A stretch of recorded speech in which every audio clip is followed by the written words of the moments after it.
The NBA has been predicated on team dynasties for as long as you can remember. Bill Russell's Celtics, Magic's Lakers, Jordan's Bulls. Dynasties are an integral part of greatness. It shows that during your prime, nobody won under your watch. But in this current era, there hasn't been that dominant dynasty since the Warriors back in 2018. Let's predict what team will be the next NBA dynasty. Before we get into anything, let's determine what teams in NBA history are considered dynasties. I think we can all agree that Jordan's Bulls, Kobe and Shaq's Lakers, and Curry's Warriors are all dynasties. All teams have won at least 3 championships and kept other Hall of Famers from winning during their time period. Jordan won 6 in 8 years and kept rings away from Karl Malone, John Stockton, Patrick Ewing, and Charles Barkley, and so many more Hall of Famers. Kobe and Shaq won 3 straight right after Jordan and are regarded as the greatest duo of all time. And Steph Curry and the Golden State Warriors created arguably the greatest team of all time, hold the all-time record for regular season wins, and have kept future Hall of Famers like James Harden, Russell Westbrook, Chris Paul, and Paul George from winning a championship. All these teams are certified dynasties, but let's take a closer look as to what made these teams regarded as one of the best in NBA history. The 90s Bulls were led by arguably the greatest player of all time in Michael Jordan. But to win 6 championships in 8 years, you have to have more than that. They had who seemed like a top 5 player in the league in Scottie Pippen, one of the greatest rebounders and weirdest guys in NBA history in Dennis Rodman, and they had an all-time coach in Phil Jackson. On paper, it seems pretty self-explanatory as to how this team became a dynasty, but there's more things to it.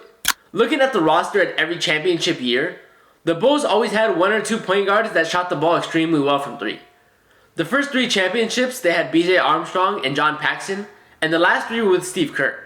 Not only that, their bench was consistently great, even having a 6th man of the year in Tony Kukoc one year. You couldn't say a bad thing about the Bulls, but there's gotta be more to a dynasty than this. Kobe and Shaq's Lakers were different. It was Kobe, Shaq, and then a bunch of role players that didn't make much of an impact. We all knew what the best duo in NBA history would do, but it wasn't only them two that made them win 3 championships in a row. Remember, they were together since 1996, the year Kobe was drafted. So what flipped the switch for them? Well, Phil Jackson happened.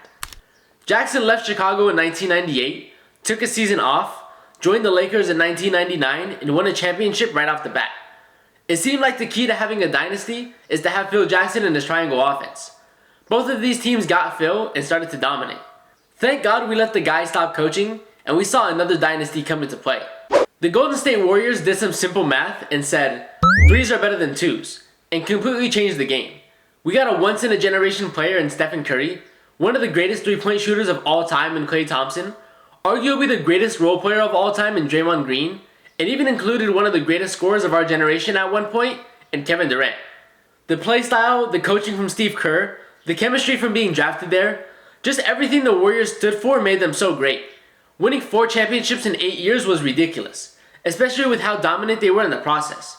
They were virtually unbeatable, and we recognize them as one of the greatest teams of all time. But now that we've seen what an NBA dynasty looks like, let's see what all these teams have in common. First off, all these teams have once-in-a-generation type players in their early to late 20s. Jordan was that guy for the Bulls at 27. You can say either Kobe or Shaq for the Lakers at 21 and 27. And Steph was the Warriors guy at 26. Then we had all NBA co-stars at around the same age of the main star.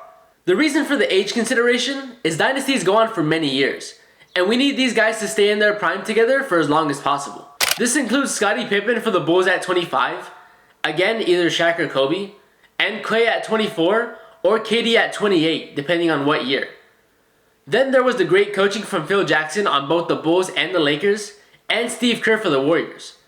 And then, what I feel is the most important factor of having a dynasty is having important role players who can fill the void that their main stars lack. For the Bulls, it was Rodman's rebounding. For the Lakers, it was good playmaking guards from guys like Ron Harper and Derek Fisher. And for the Warriors, it was Draymond Green's defensive versatility and awareness. Now that we have the blueprint for an NBA dynasty, let's look at the current teams that meet these requirements.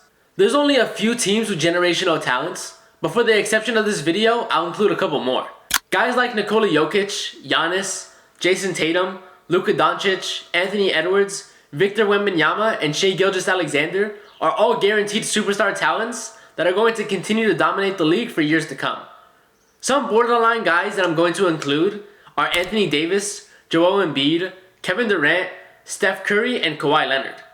Their skill gets them on this list, but whether it be their age or their ability to stay healthy, I don't see them as integral parts of any dynasties anytime soon.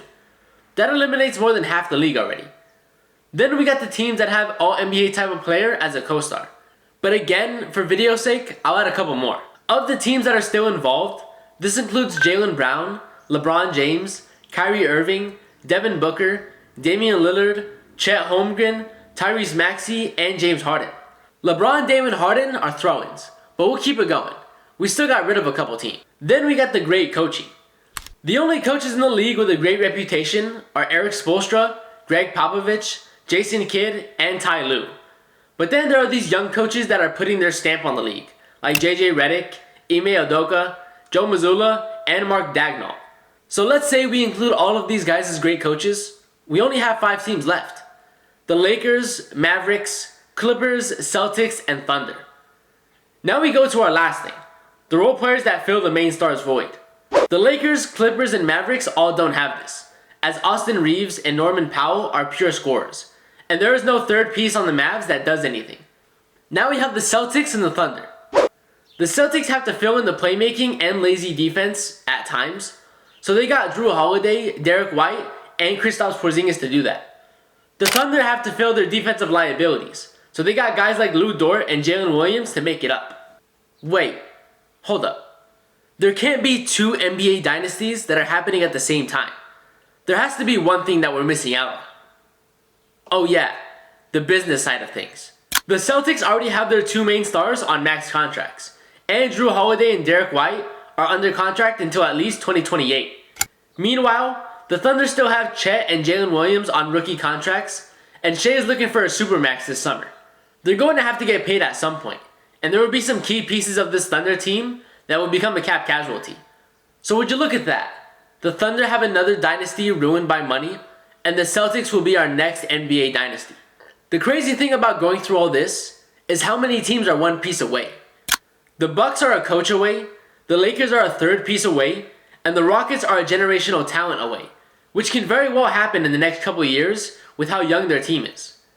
But for now, the Celtics are the dynasty to look at. Let me know what you guys think in the comments. All that being said, I hope you guys enjoyed the video. Please like and subscribe, and I'll talk to you guys later.